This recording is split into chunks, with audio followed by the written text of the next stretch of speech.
So many people are asking what to do about this plague of corona that is spreading in the world, God forbid. How to stop this spread. The whole world is like in panic, and there's like many institutes that are researching for vaccines, and you name it, they got it. All the different possibilities. And there is an answer that is brought down in the Sefer Zohar, the book of the Zohar, by Rabbi Shimon Bar Yochai, about 2,000 years ago. And let's see what it says there. So in Zohar vayhakel, Rabbi Shimon Bar Yochai says that the pitum keroret is a medicine, spiritual medicine for plagues, all plagues, specifically. Why? What's the reason for that? So to understand more what's the reason for that, so we have to go back before Rabbi Shimon Bar Yochai. What's pitum keroret? Pitum keroret is a prayer that we say in the morning prayer, and also in the afternoon prayer. And as much as we'll speak more about the details of it, but it's a certain prayer. We have it, and we say that. Now,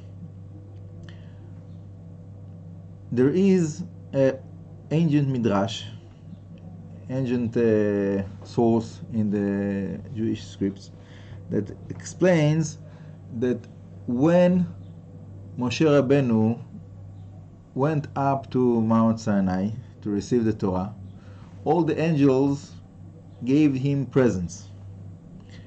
And also the angel of death gave him a present. What was the present that the angel of death gave Moshe Rabbeinu? That was the secret of the keroret. That he told him that this special prayer, the act of the keroret, in the time of Moshe Rabbeinu, it was not only a prayer, it was a whole ceremony of burning essence that have the possibility to remove death. Okay? Right afterwards, when Moshe Rabbeinu came down from Mount Sinai, so unfortunately there was a big sin of the golden calf there, and there was a plague. And Moshe Rabbeinu told Aaron, take the keroret and run into the camp of Am Yisrael and stand between the people that are dying from the plague and the people that are still alive. And it says that Aaron did it. He ran into the camp and he was standing between those two camps of the people that are sick and the people that are healthy, and the plague have stopped. It didn't pass on after Aaron. So the keroret have this power. So, and we would think that that's only the act of the keroret that was done by Aaron, that was done in the Beit HaMikdash, that they were burning those essence, all kinds of different materials that they were burning, and that is what is removing the death. But for that comes Rabbi Shimon Bar Yochai in the Sefer Zohar, and he tells us no. Also, the prayer of the keroret have also this quality. Okay, why is it so? There's a little bit other sources that we need to look into to understand that really when we're doing the prayers, they are coming instead of the offerings, and it goes one correspond to the other. So when we're saying the prayer of, for example, the Tamid offering, which is a daily sacrifice that was done in Beit HaMikdash, so it's like we sacrifice the Tamid offering in Beit HaMikdash. So the same thing when we are saying over the words of the prayer of the keroret, it gives us the quality as if we really did the burning of the essence of those, the way it was done by Aaron HaKohen. Okay? So this is the first simple understanding of that. Now the Zohar goes deeper and explains that it's not only death that is prevented by the pitum keroret, it's basically anything that is negative. All of the negative things in the world, they are getting their sustenance from a certain source, which is the part within the spiritual system that Hashem created, God created, that is the negative part of that system. Okay, so from that negative spiritual source, this is the source of all of the different applications of different things, as hunger and plagues and people that are poor, people that are in pain, people that are all anything that we have in our mind that is negative, wars, whatever, all of those different things is coming from that one source. Okay, now what is the source of the power of that negative side of the creation? So it says in the Kabbalah, Zohar, and the writings of the Arizal that explains the Zohar, that all of that is coming from sparks of holiness that are captured within that negative side of the creation. So from those sparks of holiness, the negative side gets its nourishment, and then it's able to manifest within the physical world in all those different ways. Okay, so now after we understand that, so we can understand why when we saying the keroret, it helps to prevent all of those different things, because we are pulling out those sparks from the negative side. So when the negative side doesn't have those sparks, the power of the negative side goes down, and then all of the manifestations, plagues and whatever it is removed because of that, because the negative side doesn't have so much power.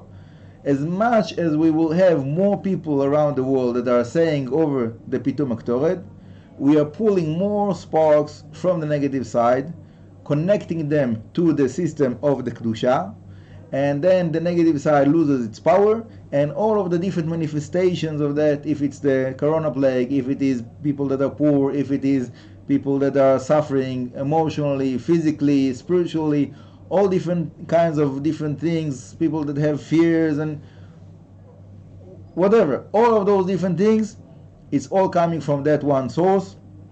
As much as we will apply that, we will see less suffering in the world, less death in the world, less evilness in the world, all of those different things. Now, obviously, like everything, there is many levels that this principle can be applied. So people that they are not involved in Kabbalah and they can just say over the words, it's also something, it's also significant. That's the basic level. And that's, you can find the prayer in, there is the basic prayer that is found in every Siddur. You can find it online, many places, many sources. Some of them is just the Hebrew, so you have to know how to read in Hebrew.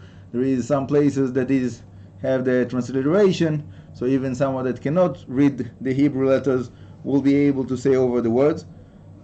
We also made a free version of Pitum keroret for people like that they need the transliteration, the simple prayer, the basic prayer.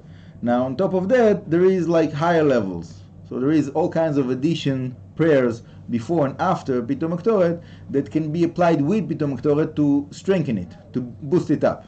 So if someone is more capable and he wants to put more time and he wants to be more effective in his prayer, so then the advice is to take the full version, to have all of those additional prayers that will make it much more effective, much more meaningful for the person himself and for the whole world. And then on top of that, there is also another level, which is the Kabbalistic meditations that are combined within that prayer. Okay? And that's something that it is done by big righteous people, big mekubalim that are involved with those things. But Baruch Hashem, today, with the help of a few of my students, I was able to bring to the world explanation of those meditations that will be clear for someone that he knows some basics of Kabbalah. It's not so someone that he doesn't know anything about Kabbalah. I don't have all of the background information. That's another book of the introductions. of the Kabbalah. There it's like for someone that he knows those promises, he knows those concepts, so how to apply them in the prayer of Pitum Aktoret, and then it really makes it much more effective. It's really boosting it up, and that's something that is very, very meaningful. And I will finish with one last story that I had someone that came here that he was a Segula master. He had in his pockets full of all kinds of remedies, spiritual remedies, and all kinds of names of angels and this and that. His pockets were full of all kinds of different things, and he was all the time searching for new things. And he went to the Rosh Yeshiva, the head Kabbalist of Betel Yeshiva, which is the ancient yeshiva of the Kabbalah in the old city here in Yerushalayim. And he was asking the Rosh Yeshiva there, like, what can I do more except of all what I'm doing, all of those different remedies, all of those different skulot that I'm dealing with. So Rav Avichai told him, go to Rav Shepherd, that he will teach you how to say Pitum Aktoret, and that will cover all of that. You don't need more than that. You can put everything aside, just say every day Pitum Aktoret, but the long one, the Tikkun Aktoret, not just the Pitum Aktoret, the whole full prayer with all of the meditations that are there, that will cover you. You don't need more than that. And that's, as far as I know, what it is, that what this person did. And I think that it's something that is very, very significant. It's very, very deep. It has the best sources. There's a promise by Hashem. Hashem himself gave a promise. Whoever will say Pitum Aktoret will be saved from all of those different dangers. It's brought down in the Zohar. Rabbi Shimon Yochai speaks about it. It's brought down in the writings of the Arizal and Sha'ar Kavanot. It's right there in the beginning. Speaks about it in length. All of those different things, all of those prayers, it have the best sources that no one can argue with. And as much as we'll have more people in the world that are applying that daily, I'm sure that it will have a magnificent effect, that the whole world will be elevated. We'll see less diseases, less negative things, and Bezrat Hashem will hear just good things, good news, Bezrat Hashem. And with the help of Hashem, waiting for the good news from the whole world.